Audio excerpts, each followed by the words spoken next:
Médica de la Z, ya son las 11:39. Vamos a dejar que... Bueno, usted sabe que nosotros estábamos esperando al invitado. Sí. Habíamos hablado del gran problema que tenemos con los tapones. Un invitado de calibre. Es una persona con mucha responsabilidad, muy querido por todos nosotros y por el pueblo dominicano. Es un gran economista, pero sobre todo fue uno de los hombres que mejor dirigió la salud en el Servicio Nacional de Salud. Increíble, yo fui uno de los grandes sorprendidos en el sentido de que era un economista, que no era médico, pero este hombre sabe. Es más, ¿sabe cómo era que le decían? El doctor Chanel. Muchas gracias, Chanel. Subiendo por ahí no hubo nadie que no me dijera doctor. Venga, doctor, pasa. Digo, ay, si Nuria me pregunta por el título. Muchas gracias a ustedes. Ay, hombre. ¿Cómo vamos? Bueno, bien, usted sabe que hemos escuchado justamente el último boletín, alguna alerta epidemiológica emitida por el Ministerio de Salud Pública, sobre todo por las lluvias. Sí, así es. Y sobre todo las lluvias que van a continuar y que se acercan ya a la época ciclónica. En 2 días estamos en el mes de junio primero, en la época ciclónica.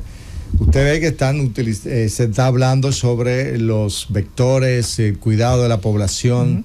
Y usted que hizo un trabajo extraordinario en ese sentido, ¿qué le parece a usted esta alerta epidemiológica? Es importante que la población conozca la situación, que conozca el tema de la alerta, pero es importante porque la notificación la hace el Ministerio de Salud Pública, pero también es importante trabajar de la mano con las juntas de vecinos, con los ayuntamientos y con la población en sentido general, porque muchas de las actividades que se hacen a propósito de estas alertas epidemiológicas tienen que ver mucho con la actitud individual de la población, de la gente en sentido general, con la acumulación de basura.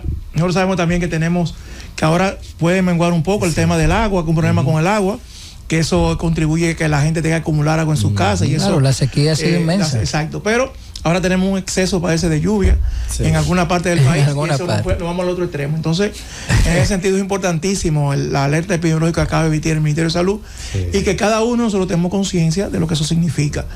He visto también que el Ministerio ha mejorado la cobertura de vacunas. Así es. Es importante.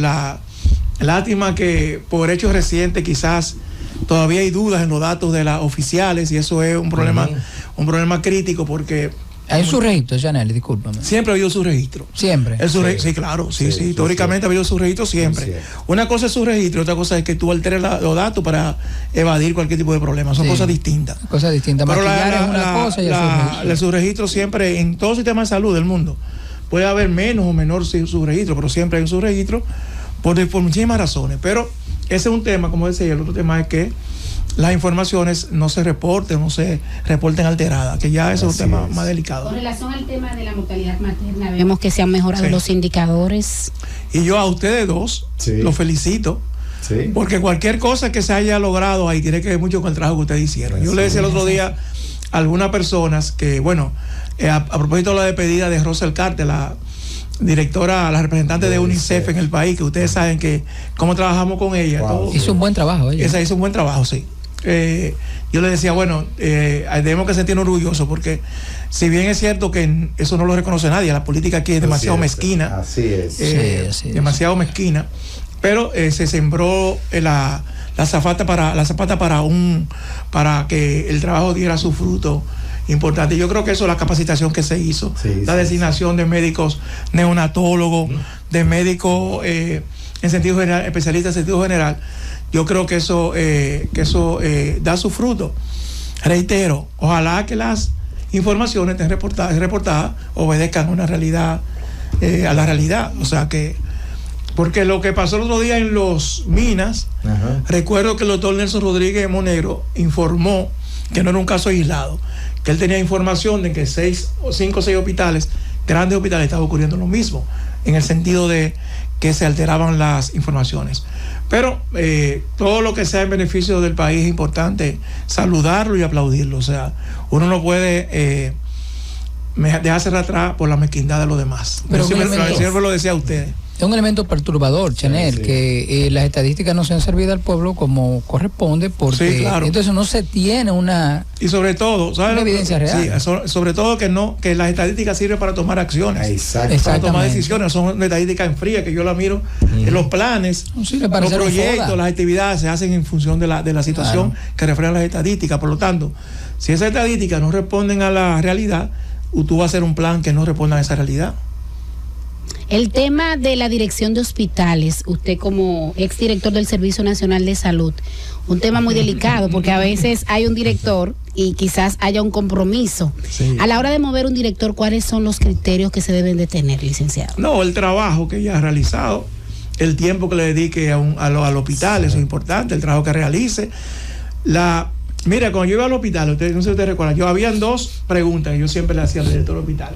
A un poco para ver cuántas camas tiene el hospital. Así es. ¿Y cuál es el porcentaje de ocupación? De esas preguntas. Si un director del hospital no sabe cuántas camas tiene su hospital, y no sabe el porcentaje de ocupación, que es un indicador básico, usted no está. Y luego tiene que ver con temas tan sencillos como la limpieza. No sé si ustedes recuerdan que nosotros desvinculamos 2 directores de hospitales, porque yo llegué un domingo a las 5 de la tarde, y el patio no se podía entrar de tanta basura y eso. Entonces tú mandas ese mensaje, sobre todo si tú tienes los recursos para hacerlo. Si tú tienes los recursos, porque ahora es otra cosa. Hay otra cosa, tú no puedes obligar a nadie a lo imposible. Hay un director del hospital, tú no puedes obligarlo a que reestructure una planta física, porque él no va a tener recursos para eso, para reestructurar una planta física, pero cosas de gerencia elemental como la limpieza, la higiene, hay cosas que tiene que ver mucho con la actitud, la capacidad, el sentido común que tenga ese director del hospital o esa directora del hospital. Y eso es clave. Luego está el tema de supervisión. Cuando ocurrió lo de los minas, yo decía, mira, entre el director del servicio y el departamento y la sala que ocurrió eso, hay como 7 niveles de supervisión. Correcto. Muy cierto. O sea, estaba la encargada de la directora de neonatología, estaba la directora el director del hospital, la subdirectora, el supervisor de área, el gerente de área, la DPS. No, estaba también yo vivo en el mismo servicio. Estaba el gerente de regional.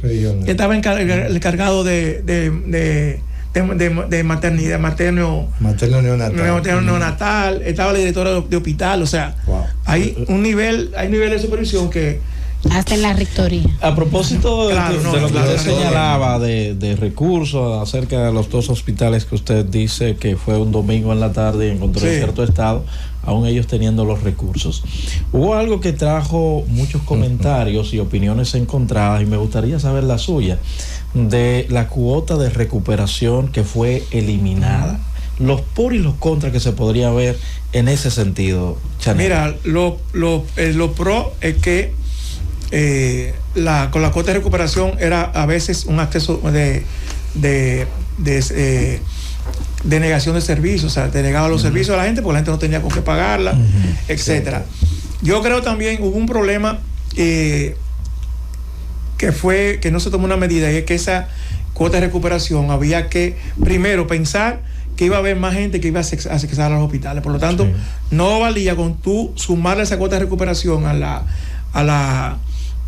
lo que llamaba subvención anteriormente, sino que tú tenías que contemplar también que eso había producido un aumento de las personas a los hospitales. Pero en sentido general yo creo que positivo, yo creo que fue positivo, porque como le digo, en salud lo más difícil, si hay algo que es inequitativo, si hay algo que es poco solidario, es que tú le cobras a las personas que no tienen, porque inmediatamente tú le cobras a una persona que no tiene los recursos, ahí tú estás creando una barrera de acceso, y una barrera de acceso significa que tú estás denegando un servicio. Yo tengo que recordar, licenciado,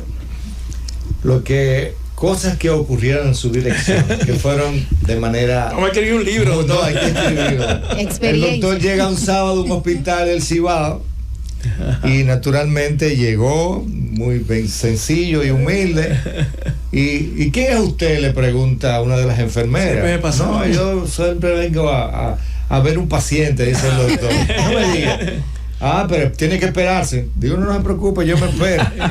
Y lo pusieron a esperar muchísimo tiempo. Eso me pasó muchísimas veces. Yo recuerdo la primera vez que yo fui el presidente de Trella Ureña, fue una noche. Eran como las 11 de la noche. Yo lloré alrededor de 30, 35 minutos.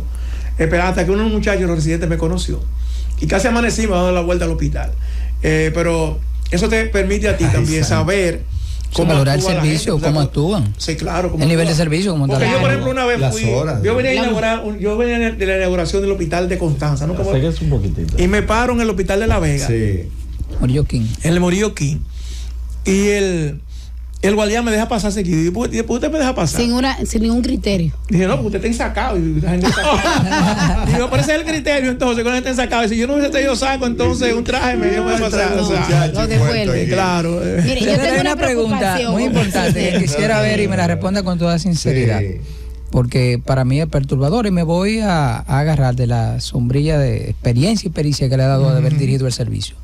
¿Por qué el Hospital Gautier es tan conflictivo y cambia tanto de director? Dígame a ver. 4 directores ya. Yo tengo mi apreciación particular, pero yo creo que... No, yo creo que es un hospital muy politizado. Sí. Aísla de poder. Sí, pero desde ahora, de siempre. Yo recuerdo, mi primer trabajo en salud fue en el Seguro Social. Y nosotros decíamos, las 5 familias que controlan el Gautier. Pero eso es histórico, ¿eh? Eso es una cultura histórica. Yo recuerdo, una lucha de poderes, no dejan a nadie dirigir ahí. Todos amigos míos, ya algunos han fallecido, pero ellos se llevaban la llave para su casa, pero era como un mecanismo de su departamento. Los dueños de los servicios. Pero ese no era el criterio era cuidar que se cuidara el servicio. Sí, entonces tú tenías en el hospital, yo no sé ahora si eso persiste todavía, tú tenías como 5 o 6 hospitales dentro del mismo hospital. Exacto. Y cada quien era el director del hospital. Eso le decía Roberto también, Isla de Poder. Isla de Poder. Ahí hay un problema serio, cultural, que se ha ido transmitiendo de personal a personal. Y de generación en generación. Tú ves gente joven que ha asumido la misma actitud. Que los viejos, que son dueños de los departamentos. Pero recordando, yo tengo una preocupación, doctor. Tengo una preocupación con relación a la ciudad sanitaria. Un hospital que ya está listo, más de un 90%, totalmente equipado, con una infraestructura, una tecnología de punta, y no termina de arrancar. Usted, con la experiencia de lo que es la economía y buen administrador, ¿qué ha pasado que aún los servicios no están funcionando en un 100%? ¿En qué porcentaje lo dejó, Chanel? Yo desconozco realmente la situación actual para serte sincera, de esa ciudad sanitaria. Tenía entendido que eso se iba a abrir en los primeros 2 años del presente gobierno, no sé qué ha pasado. Igual me pasa con el CAI, con el Centro de Atención a la Discapacidad de Santo Domingo. Eso no ha habido forma. Que está listo también. Y tanta falta. Y yo he clamado bastante por eso, porque esa es la falta que hace, señores. Miren, las familias tienen que trasladarse, sobre todo las mujeres, tienen que trasladarse con sus niños desde Boca Chica a Santo Domingo Oeste. Aquellos que encuentran cupo. Tienen problemas con el transporte porque los vehículos no les gusta transportar a los niños que tengan ese tipo de discapacidad. Tienen que pagar a veces transporte para que lo dejen montar. Sí, adicional. Adicional. O sea, es un tema, y yo, como le he dicho, no lo entiendo.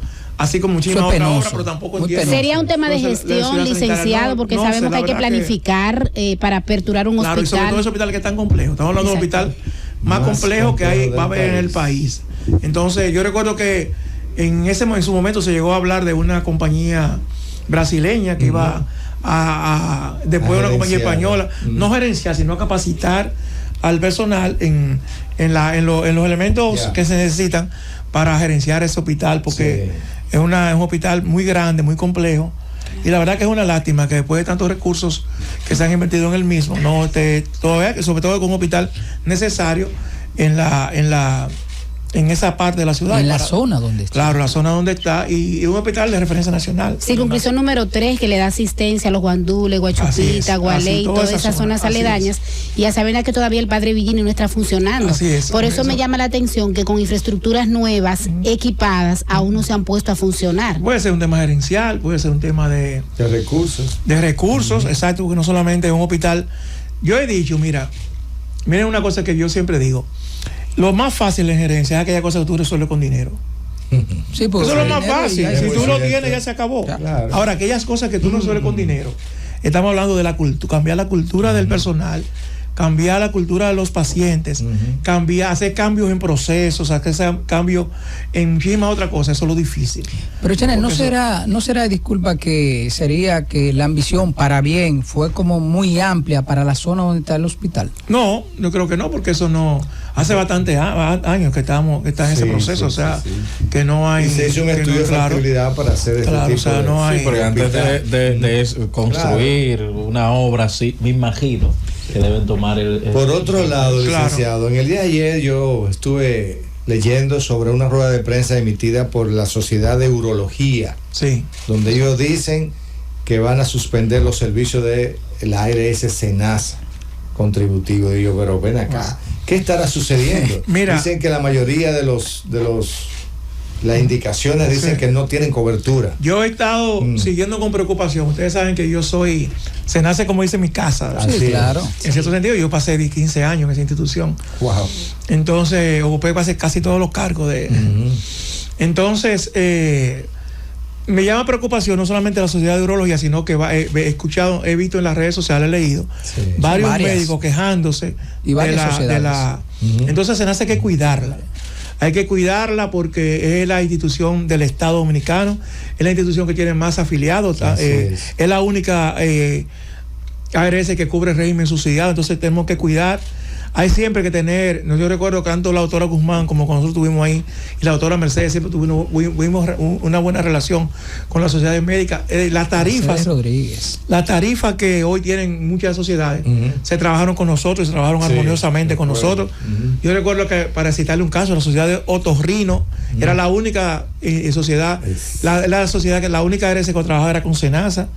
Es decir que yo hago el llamado a las autoridades de Senasa, porque finalmente cuando se producen esos paros, quienes más se perjudican son los afiliados. ¿Pero es gerencia o fondos? ¿Qué usted...? No, yo creo que yo no conozco en detalle el problema. No creo que sea un problema de fondo, porque la ARS se le ha aumentado la cápita varias veces en los últimos años. O sea que eso no creo... es gerencia entonces. Puede ser, ellos se quejan de que no le autorizan los procedimientos por cualquier tipo de... Y eso hay que tener cuidado, porque a veces... A mí me pasó el otro día. Eso es abusivo. Yo fui a un laboratorio. Eso es abusivo. Claro. A un laboratorio, Senasa no me autorizó un procedimiento, un examen, un laboratorio.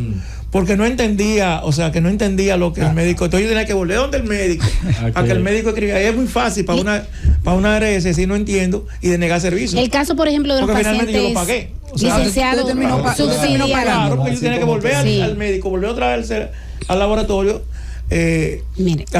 volver otra vez a quedarme un día en ayuno, Mire, conozco un caso de una paciente que se cayó de la cama y tuvo una fractura de cadera. Entonces le dijeron, como no fue un trauma por accidente de tránsito, no le cubría Senasa subsidiado. No, pero claro que no, eso es así. Eso no puede ser. El subsidiado cubre la misma cartera que cubre. Y le indicaron todo para que comprara todo fuera. Entonces me llamó la atención ese caso. ¿Eso fue en el hospital? ¿O fue en el Darío Contreras, lo estamos investigando. ¿Fue el hospital que lo hizo o la ARS? Le dijeron que no le cubría Senasa. ¿Pero que la ARS o el hospital? Le indicaron todo, que no le cubría Senasa. Pero pregunta, ¿el hospital o fue el hospital o fue la ARS? Él fue a la ARS, fue a la ARS y le dijo que subsidiado no le cubría porque fue una caída de la cama. Cubre todo lo que cubre contributivo. Todo. Incluso hasta más. Sí. Hasta más. Hasta más. Porque yo cuando tuve nosotros teníamos un fondo para cubrir a la gente subsidiada, cosas que no tuvieran en el catálogo básico. Entonces, mire, yo me uno a ese llamado que usted dice que hay que cuidar esa institución Senasa. Sí, claro. Hay que cuidarla porque es una institución modelo, no politizarla, ningún tema político, señores, porque cuando la salud se politiza hay problemas. Así es. Licenciado, pero se acercan las elecciones. Yo no creo que una persona con la capacidad, el cariño, el aprecio que tiene usted de esta población, usted no aspira a una posición política. Bueno, doctor, me dicen por ahí, licenciado, que usted aspira a diputado por la circunscripción número 1, ¿es cierto? Así es. Ay, pero qué bueno, licenciado. Y es importante esa candidatura, que yo lo hago. A mí me preguntan, ¿por qué tú aspiras a diputado? Mira, yo lo primero, y esto parece algo que mucha gente repite, pero en mi caso es cierto, a mí me aspiraron. Hubo mucha gente que a mí me dijeron, ¿por qué te aspiras a diputado? Desde la elección pasada, yo recuerdo en la provincia de Duarte, yo soy de la provincia de Duarte, me decía, hemos decidido aspirar a la diputación por el partido de la Revolución Dominicana, la circunscripción 1 del Distrito Nacional. Mucha gente me pregunta, porque me llama y me escribe muchísima gente, que cómo puede, que qué implica la circunscripción 1 en términos geográficos. La circunscripción 1 es de la Luperón, tomando todo el malecón hasta el río y toda la Kennedy. O sea que todo el que vive o conoce a alguien que viva en esa... Hay gente que se va a cambiar para votar. Hay gente que usted. me ha mandado ya su carta para eso, que se ha cambiado. Yo eso lo agradezco. A mí me toca entonces. Así es. Yo, bueno. y es verdad que quiero agradecer el apoyo y el aprecio que la gente ha mostrado por diferentes vías. Gente que no son miembros del partido, gente que son de otro partido inclusive, que me han llamado para apoyarme. Yo eso lo agradezco enormemente. La verdad es que usted ha sido un gran gerente. Bueno, dejamos un gran servidor público. Yo, en el sentido de la palabra. Yo recuerdo que decía que hay instituciones que son ejemplo de buena gerencia y que el reto que asumían algunas personas era hacerlo igual o mejor. Así es. Que lo que estaban. Y yo siempre decía eso en cuanto a Senasa. Bueno, llegamos al final. Doctora Sánchez. Agradecer al licenciado Chanel, que sabe que lo apreciamos mucho. Gracias, doctora. Y que con Dios delante será el diputado de la circunscripción número 1 más votado. Doctor Víctor Calderón. Así me uno a ese agradecimiento del licenciado. Qué bueno, licenciado. Sobre todo le digo que yo me corresponde ese voto y cuente que lo va a tener 100%. Gracias, doctor. Rafael. Bien, gracias al público por la gentileza de su sintonía. A Chanel Rosa, gracias por estar acá con nosotros. Y bueno, al pueblo dominicano que se siga cuidando, que sigan las orientaciones que ya los compañeros habían platicado al principio, a descacharrizar, señor. Y viene la temporada ciclónica, tenemos que cuidarnos, cuidado con la leptospira, cuidado con el mosquito del dengue, y que tu casa no sea un centro de crianza. Bueno, en nombre de la familia Rodríguez le agradecemos el haber estado acá, y usted sabe que la Z101 también es su casa. Gracias, muchas gracias. Nuestros oyentes que permanezcan en la sintonía, porque ya llega Z Deportes. Cundo, llévatelo.